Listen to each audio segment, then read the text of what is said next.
Welcome to the slop farm. Enjoy the video. You begin by creating a Sonarqube project and immediately generate a user token. This is how the scanner authenticates. Next, install Sonar Scanner locally or enable your CI pipeline's Sonar plugin. Choose whichever integrates with your build tool. Once done, add minimal Sonar.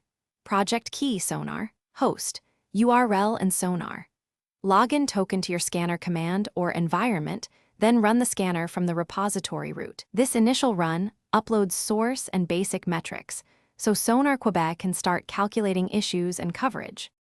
After the first upload, configure analysis details so results become actionable. Edit Sonar project.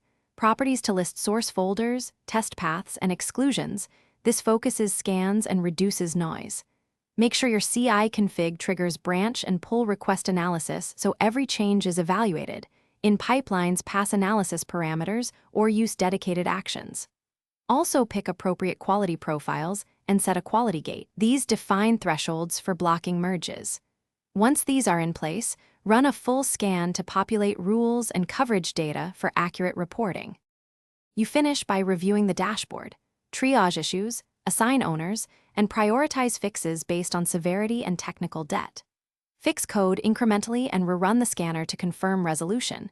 Make sure PR decoration is enabled so analysis appears in merge requests, and the gate can block risky merges.